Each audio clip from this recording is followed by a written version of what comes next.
Alors, on va faire un pas de côté, on va revenir à Paris, mais on va revenir à Paris avec quelqu'un qui est au gouvernement néanmoins, qui vient de prendre une décision et qui vient de dépenser de l'argent d'ailleurs, je pense, pour régler le problème du centre Beaubourg. Le centre Pompidou était dans un conflit social de longue haleine parce qu'il va fermer pendant plusieurs années à cause de travaux et Rachida Dati vient d'annoncer que, eh bien, elle avait trouvé la solution, une porte de sortie pour dégonfler ce conflit.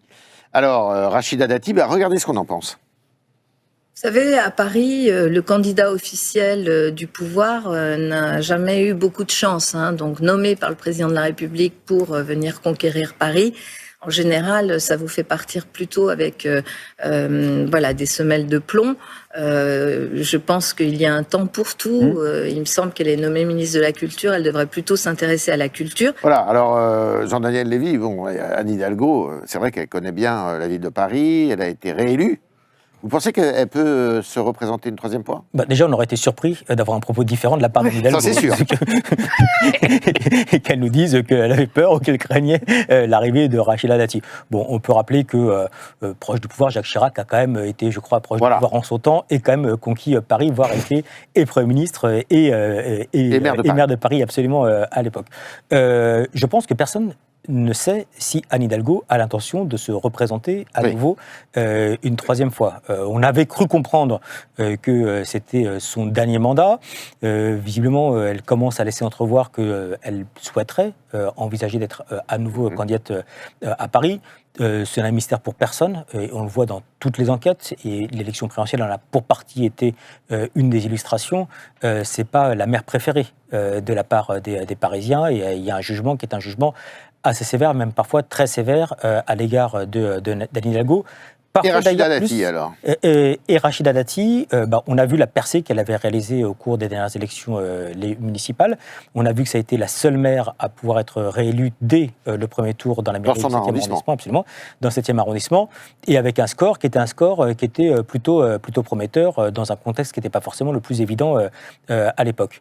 Une des questions qui peut être amenée à se poser, c'est si jamais elle devait être candidate, de ce qu'on croit comprendre, elle serait candidate avec le soutien de la part de la majorité présidentielle, mais y aurait-il ou pas, comme c'est souvent le cas d'ailleurs à Paris, une liste de droite dissidente face à elle ?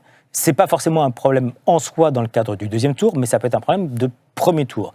Et on sait que dans certains arrondissements, notamment les arrondissements de l'ouest parisien, il y a une concurrence de manière assez fréquente au sein de la droite, qui est la droite entre guillemets officielle, celle qui est plus dissidente et qui peut engager des difficultés pour être présent dans le cadre du deuxième tour. On peut rappeler les élections municipales, c'est en 2026, donc c'est-à-dire c'est dans 2 ans. Il peut se passer encore énormément de choses. Ce qui est absolument certain, c'est qu'il y a une image de Rachida Dati à Paris qui a progressé, qui s'est améliorée et qu'elle arrive à toucher en dehors du strict cadre de ce qu'est la droite traditionnelle et à toucher une partie des catégories populaires, ou en tout cas de celles qui sont le plus proches des catégories populaires, dans l'Est parisien, ce à quoi la droite était confrontée à des difficultés, notamment depuis 1995. Rachida Dati, elle a eu raison d'accepter la culture comme tremplin. C'est-à-dire que dans son parcours politique et au vu des déclarations qu'elle avait eues sur le macronisme, c'est un peu malheureux parce que ça participe de l'idée que les politiques sont des girouettes, parce qu'on ne va pas refaire. Vous vous souvenez des phrases qu'elle avait dites sur le macronisme, ce sont des traîtres de gauche et des traîtres de droite, je crois. Après, dans sa stratégie de conquête de la mairie de Paris, c'est assez habile parce que ça lui permet justement de s'agréger le camp macroniste tout en conservant, à mon avis, la droite. Les deux inconnus de cette équation de la mairie de Paris, il me semble, c'est d'abord Anne Hidalgo. Je pense qu'Anne Hidalgo, si elle y va, peut faire l'unité contre elle. En revanche, si c'est un nouveau candidat socialiste, c'est pas du tout évident. Et là, il peut y avoir d'autres ambitions qui s'expriment. Et puis, c'est quand même celui qu'on oublie absolument dans cette histoire, qui est le Premier ministre, qui avait des ambitions affichées pour la mairie de Paris, à qui l'on prête des ambitions élyséennes. Mais bon, peut-être qu'il a conservé au coin de sa tête aussi la volonté de mener cette bataille.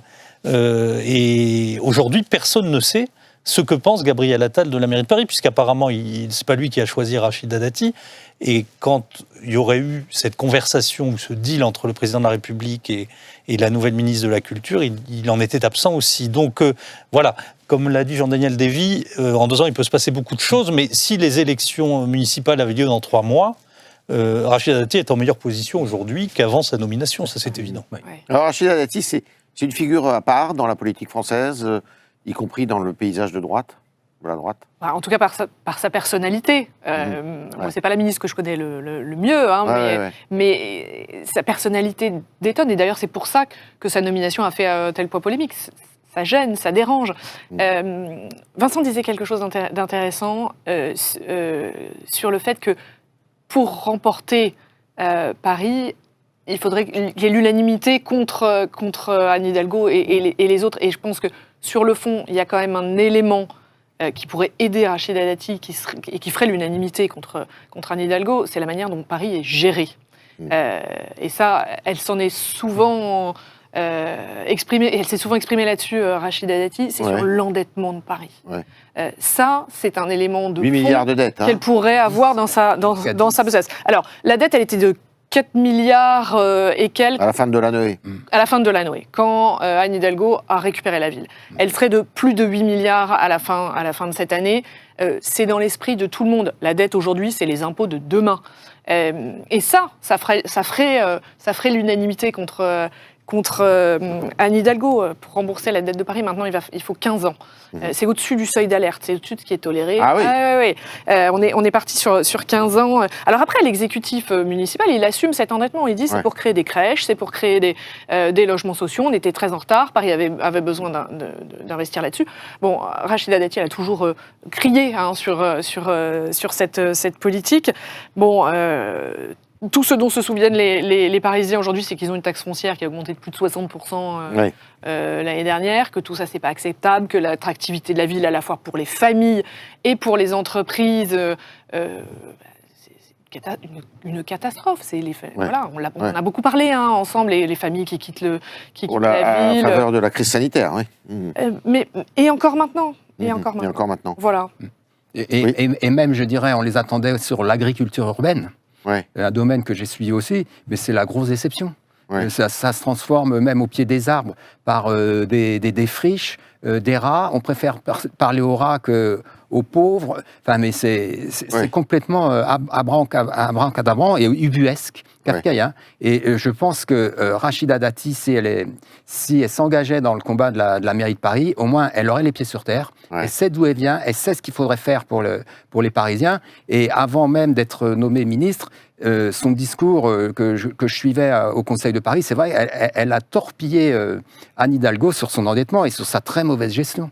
Et qui emmène tout le monde dans le mur, y compris les associations pour lesquelles elle a œuvré, et ces fameuses classes populaires mine de rien, elle oublie totalement. Oui, alors que c'est ça que vous soulignez, Jean-Daniel, et c'est vrai, elle peut séduire au-delà de la droite, Rachida Dati, de par son discours, ses postures, ses origines. Et son attitude, même de manière globale, c'est-à-dire où elle dit on peut faire quelque chose. Et en fait, on a une ambition globalement pour Paris. En tout cas, elle donne le sentiment qu'elle a une ambition pour Paris. L'ambition qui est perçue de celle d'Anne Hidalgo n'est pas toujours clairement identifiée de la part des Parisiens. Il y a un autre fait qui est frappant, c'est aussi l'aspect de contact avec les individus. Vous parliez en fait tout à l'heure de Bertrand Delanoë. Bertrand Delanoë était reconnu pour avoir des positions fortes, mais pour accepter la confrontation avec la population. Il effectuait des comptes rendus de mandat, une fois par an, il était présent dans chacun des arrondissements, etc. Ce que ne fait pas aujourd'hui Anne Hidalgo. Et donc avec le sentiment que, quelle que soit la décision qui est prise, elle va le prendre de son côté, toute seule, en clan fermé, au nom du bien des Parisiens, mais sans forcément accepter cette forme d'interaction avec les Parisiens. Et Rachida Dati apparaît comme étant plus accessible, pas forcément plus malléable, mais en tout cas plus à l'écoute et plus potentiellement en interaction avec les citoyens parisiens. Donc c'est aussi un des aspects auxquels les Parisiens peuvent être assez sensibles et assez attentifs. Puis elle a une chance, il n'y a pas de Rassemblement national à Paris. Puis elle a quand même 2 éléments qui sont nécessaires à des victoires politiques telles que gagner la mairie de Paris. Bon, elle a du charisme, c'est-à-dire que quand elle se présente quelque part, sa présence est senti immédiatement. Et puis, elle a une trajectoire romanesque. Et la dimension romanesque de la politique fait quand même partie aussi dans l'imaginaire collectif français. C'est très important. Et donc, il y a des gens qui viennent pas de son parti, qui suivent son parcours comme une aventure dont il voudrait qu'elle se termine le mieux possible. Donc elle a ces atouts-là. Bon, après, il y a d'autres difficultés qui fait que, par exemple, si jamais le gouvernement Attal, ça marchait mal, peut-être que dans 1 an et demi, le fait d'y avoir participé, voilà, ça c'est des choses qui sont impossibles à évaluer aujourd'hui. Alors